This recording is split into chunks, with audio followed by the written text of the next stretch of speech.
नमस्कार दोस्तों, the Roseau news पर आपका एक बार फिर से स्वागत है। मथुरा के वृंदावन से एक ऐसी दर्दनाक खबर सामने आई है जिसने पूरे देश को झकझोर कर रख दिया है।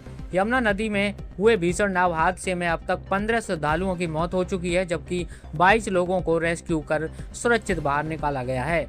लेकिन हादसे के 4 दिन बाद भी कुछ लोग अब तक लापता हैं, जिनकी तलाश लगातार जारी है। सोमवार को रेस्क्यू ऑपरेशन का चौथा दिन है, लेकिन हालात अभी बेहद गंभीर बने हुए हैं। सेना, एनडीआरएफ और एसडीआरएफ समेत करीब 200 लोगों की टीम यमुना नदी में दिन रात सर्च ऑपरेशन चला रही है। ये टीमें करीब 20 किलोमीटर के दायरे में नदी के बहाव के साथ लापता श्रद्धालुओं को खोज रही है।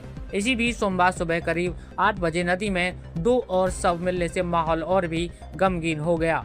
पहला शव बंगाली घाट के पास मिला, जो हादसे की जगह से करीब 12 किलोमीटर दूर है। वहीं दूसरा शव देवरा बाबा आश्रम के पास बरामद हुआ। प्रशासन के मुताबिक दोनों शव पानी में कई घंटे रहने के कारण फूल कर ऊपर आ गए थे। रेस्क्यू टीम ने रस्सियों की मदद से शवों को नाव में खींचा और फिर बाहर निकाला।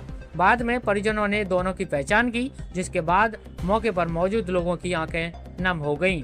इनमें से एक युवक की पहचान यश भल्ला के रूप में हुई है, जो पंजाब के लुधियाना का रहने वाला था। यश की उम्र सिर्फ 22 साल थी और वह पहली बार वृंदावन दर्शन करने के लिए आया था। यश एक धार्मिक समूह के साथ जुड़ा हुआ था और संकीर्तन के दौरान ढोलक बजाता था। हादसे से ठीक पहले का एक वीडियो भी सामने आया है, जिसमें यश पूरे जोश और भक्ति के साथ ढोलक बजाते हुए नजर आ रहा है। लेकिन शायद उसे भी अंदाजा नहीं था कि कुछ ही पलों में उसकी जिंदगी खत्म हो जाएगी। यश के परिवार की बात करें तो उनके बड़े भाई अकाउंटेंट हैं, मां सुनीता एक गृहिणी हैं और पिता रेहड़ी फड़ी लगाकर कपड़े बेचते हैं। परिवार की आर्थिक स्थिति बहुत मजबूत नहीं है और अब इस हादसे ने उनके घर की खुशियां पूरी तरह छीन ली हैं। वहीं दूसरी तरफ जिस महिला का शव मिला, उसकी पहचान मोनिका टंडन के रूप में हुई है, जो लुधियाना के दुगरी इलाके की रहने वाली थी। मोनिका की शादी को अभी सिर्फ 6 महीने ही हुए थे और उनकी जिंदगी की नई शुरुआत अभी ही हुई थी। मोनिका अपनी सास सविता के साथ वृंदावन आई थी। उनके पति विदेश में थे और बताया जा रहा है कि मोनिका भी जल्द ही अपने पति के पास विदेश जाने वाली थी, लेकिन किस्मत को कुछ और ही मंजूर था। हादसे के दिन मोनिका अपनी पड़ोसी महिला डिंकी के साथ नाव में बैठी थी। डिंकी का शव पहले ही बरामद किया जा चुका है। अब दोनों सहेलियों की कहानी एक साथ खत्म हो चुकी है, जो बेहद भावुक कर देने वाली है। इस हादसे में अब भी एक श्रद्धालु पंकज मल्होत्रा लापता है। पंकज हिमाचल प्रदेश में एक स्टील कंपनी में मैनेजर के पद पर कार्यरत थे। उनका परिवार अब भी उनकी तलाश में उम्मीद लगाए बैठा है। अगर पूरे हादसे की बात करें तो यह घटना शुक्रवार दोपहर करीब 3 बजे हुई थी। एक नाव जिसमें 38 श्रद्धालु सवार थे, अचानक यमुना नदी में पलट गई। यह हादसा श्री बांके बिहारी मंदिर से करीब 2 किलोमीटर दूर केसी घाट के पास हुआ। प्रत्यक्षदर्शियों के मुताबिक नाव में क्षमता से ज्यादा लोग बैठा दिए गए थे, जिससे उसका संतुलन बिगड़ गया और कुछ ही पलों में नाव पलट गई।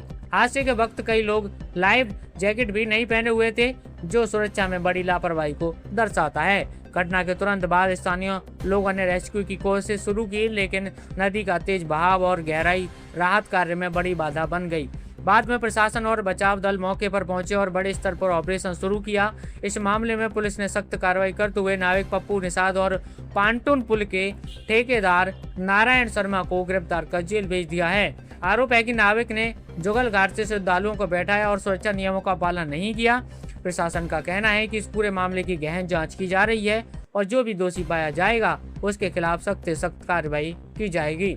आखिर कब तक ऐसी लापरवाही लोगों की जान लेती रहेगी? धार्मिक स्थलों पर हर दिन हजारों श्रद्धालु पहुंचते हैं, लेकिन सुरक्षा के इंतजाम अक्सर नाकाफी नजर आते हैं। अगर समय रहते नियमों का सख्ती से पालन किया जाए तो शायद ऐसी घटना को रोका जा सकता है। फिलहाल पूरे देश की नजरें वृंदावन पर टिकी हुई हैं। हर कोई यही दुआ कर रहा है कि जो लोग अब तक लापता हैं उनका जल्द से जल्द पता चल सके। लेकिन जिन परिवारों ने अपने अपनों को खो दिया है, उनके लिए यह दर्द कभी खत्म नहीं होगा। इसी के साथ फिलहाल के लिए इतना ही। इस खबर से जुड़े हर अपडेट के लिए जुड़े रहिए। हमारे चैनल को सब्सक्राइब भी कर लीजिए। चलिए, हमारी जल्दी मुलाकात होगी अगली खबर के साथ। तब तक के लिए नमस्कार, जय हिंद।